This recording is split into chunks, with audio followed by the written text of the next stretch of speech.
கடலூர் மாவட்ட திமுகவில் ஏற்பட்டுள்ள கட்சி உட்பூசல் உச்சக்கட்டத்தை எட்டியிருப்பது அதிமுகவினரை உற்சாகமடைய செய்துள்ளது. கடலூர் தொகுதியில் திமுக சிட்டிங் எம்எல்ஏ ஐயப்பனுக்கு இம்முறை சீட் கொடுக்கப்படவில்லை. சீட் கிடைக்கும் என்று எதிர்பார்த்து கடந்த ஓராண்டாகவே தேர்தல் பணிகளில் ஈடுபட்டு வந்தார் ஐயப்பன். தாராளமாக செலவிட்டு மக்கள் மத்தியில் ஆதரவு திரட்டி வந்தார். ஆனால் கடலூர் வேட்பாளராக இள புகழேந்தி அறிவிக்கப்பட்டதை தொடர்ந்து எம்எல்ஏ ஐயப்பன் அதிர்ச்சி அடைந்தார். தேர்தல் பணிகளை புறக்கணித்து வந்தார். தற்போது கட்சிக்கு எதிராக செயல்படுவதாக குற்றம் சாட்டி ஐயப்பனை திமுக மேலிடம் நீக்கியுள்ளதாக தகவல் வெளியாகியுள்ளது.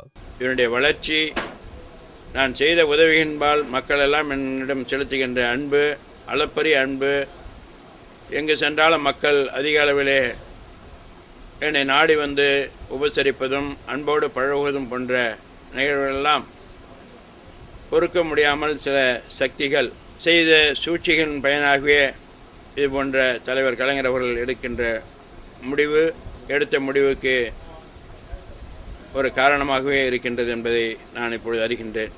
என்னை பொறுத்தவரையிலே ஒரு நியாயத்துக்கு, நேர்மைக்கு, உழைப்பிற்கு என்னை முழுமையாக வித்துட்டு நான் செயலாற்றிய ஒரு செயலுக்கு கிடைத்த ஒரு இழப்பாகவே, ஒரு தண்டனையாகவே நான் கருதுகின்றேன். திமுக மேலிடத்தின் நடவடிக்கையால் கடும் அதிருப்தி அடைந்த ஐயப்பனின் ஆதரவாளர்கள் அதிமுக வேட்பாளருக்கு ஆதரவாக களம் இறங்கியுள்ளதாக கூறப்படுகிறது.